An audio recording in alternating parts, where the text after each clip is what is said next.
Kollam Kottarakkara tipper അപകടത്തിന്റെ വാർത്ത അങ്ങേറ്റം നടുക്കത്തോടെ നമ്മൾ കേട്ടത്. അതിലിപ്പോൾ നടപടികൾ വരുന്നുണ്ട്. കൊട്ടാരക്കര ടിപ്പർ അപകടത്തിൽ 2 പേർക്ക് സസ്പെൻഷൻ കൊടുത്തിരിക്കുന്നു. Motor vehicle inspector Sudhin Gopi, assistant motor vehicle inspector Sarath S Kumar എന്നിവർക്കാണ് ഇപ്പോൾ സസ്പെൻഷൻ. വാഹനത്തിന് ഫിറ്റ്നസ് സർട്ടിഫിക്കറ്റ് നൽകിയ ഉദ്യോഗസ്ഥരാണിവർ. ജിബിൻ ജെബി തിരുവനന്തപുരം ചെയ്യുന്നു. ജിബിന് നമ്മൾ നേരത്തെ ലൈവിലടക്കം കണ്ടതാണ്. തുരുമ്പ് പിടിച്ച് ഓരോ പാളികൾ ഇളകി തുടങ്ങിയ വാഹനമാണ്. 16 വർഷത്തെ പഴക്കമുണ്ട്.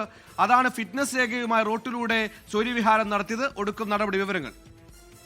സുഹൈൽ, അത് തന്നെയാണ്. കാരണം ഈ കൊട്ടാരക്കര ടിപ്പർ ലോറി അപകടത്തിൽ, അതിദാരുണമായ അപകടത്തിൽ 3 പേർക്കാണ് ജീവൻ നഷ്ടപ്പെട്ടത്. ഈ ഒരു അപകടം ഉണ്ടായ സാഹചര്യത്തിൽ തന്നെ ഗതാഗത വകുപ്പ് മന്ത്രി വ്യക്തമാക്കിയതാണ് ഈ ഒരു അപകടവുമായി ബന്ധപ്പെട്ട് പ്രതികരണമല്ല, നടപടി തന്നെ ഉണ്ടാകുമെന്നുള്ള ഒരു കാര്യമാണ് അദ്ദേഹം പറഞ്ഞത്. ഈ സംഭവത്തിലാണ് ഇപ്പോൾ കരുനാഗപ്പള്ളി സബ് ആർടിഒയിലെ 2 ഉദ്യോഗസ്ഥർക്ക് സസ്പെൻഷൻ ലഭിച്ചിരിക്കുന്നത്. Motor vehicle inspector Sudhin Gopi, assistant motor vehicle inspector Sarath S Kumar എന്നിവർക്കെതിരെയാണ് ഇപ്പോൾ മോട്ടോർ വാഹന വകുപ്പിന്റെ നടപടി ഉണ്ടായിരിക്കുന്നത്. ഇതിൽ പറയുന്ന പ്രധാന കാരണം എന്ന് പറയുന്നത് കൃത്യമായ പരിശോധനയില്ലാതെ ടിപ്പറിന് ഫിറ്റ്നസ് സർട്ടിഫിക്കറ്റ് നൽകിയതിലാണ് സസ്പെൻഷൻ എന്നുള്ള കാര്യമാണ് ഈ സസ്പെൻഷൻ ഉത്തരവിൽ പറയുന്നത്.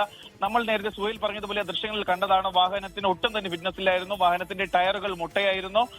ഈ കാര്യങ്ങളൊക്കെ കണ്ടതാണ്. പക്ഷേ ഇതിൽ ഗുരുതരമായി ഈ അന്വേഷണ സംഘം കണ്ടെത്തിയിരിക്കുന്ന കാര്യങ്ങൾ എന്ന് പറയുന്നത് ഏപ്രിൽ മാസത്തിലാണ് ഈ ടിപ്പർ ലോറി, 16 വർഷം പഴക്കമുള്ള ടിപ്പർ ലോറി ഫിറ്റ്നസിനായി മോട്ടോർ വാഹന വകുപ്പിൽ എത്തുന്നത്.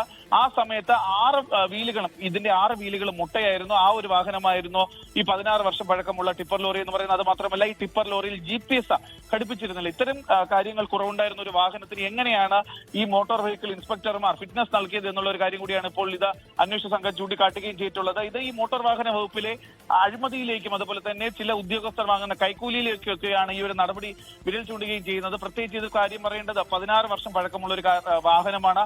ഈ വാഹനം ഫിറ്റ്നസ് സർട്ടിഫിക്കറ്റ് കൈപ്പറ്റിയതിനു ശേഷം ഉടൻ തന്നെ വീണ്ടും ഒരു അപകടപ്പെട്ട വാഹനമാണ്. തുടർന്ന് പോലും ഒരു പരിശോധന നൽകാതെ വീണ്ടും ആ വാഹനം റോഡിലേക്ക് ഇറക്കുന്നതിന് വേണ്ടിയിട്ടുള്ള സാഹചര്യങ്ങൾ ഈ മോട്ടോർ വെഹിക്കിൾ ഇൻസ്പെക്ടർമാർ ഒരുക്കി കൊടുത്തു എന്നുള്ള ഒരു കാര്യമാണ് ഇപ്പോൾ കണ്ടെത്തുകയും ചെയ്തിരിക്കുന്നത്. അതിനെ തുടർന്നാണ് ഈ 2 ഉദ്യോഗസ്ഥരെ ഇപ്പോൾ സസ്പെൻഡ് ചെയ്യാനുള്ള നടപടി മോട്ടോർ വാഹന വകുപ്പ് സ്വീകരിക്കുകയും ചെയ്തിരിക്കുന്നത്. സുഹൈൽ, ശരി, 4-2 6 ടയർ മുകളിൽ കുറച്ച് ആക്രി ഇരുമ്പും വെച്ചൊരു സ്റ്റിയറിംഗും വെച്ച് ഓടുകയായിരുന്നു ആ ടിപ്പർ ലോറി. 16 വർഷം ഒരു പരിശോധനയുമില്ലാതെ ഫിറ്റ്നസ് കൊടുത്തതുകൊണ്ട് മാത്രമാണ് ആ വാഹനം അങ്ങനെ നിരത്തിൽ ഓടിയത്. ഒരു സ്റ്റിക്കർ ഒട്ടിച്ചാൽ 10,000 ഫൈനിടുന്ന MVDകളാണ്. മോട്ടോർ വാഹന വകുപ്പാണ് അത്തരത്തിലൊരു ആക്രി തുരുമ്പുമായി വാഹനം 16 വർഷം പഴക്കമുള്ള വാഹനം പാഞ്ഞിട്ടും ഒരു നടപടിയും എടുക്കാതെ ഫിറ്റ്നസ് പുതുക്കി കൊടുത്തത്.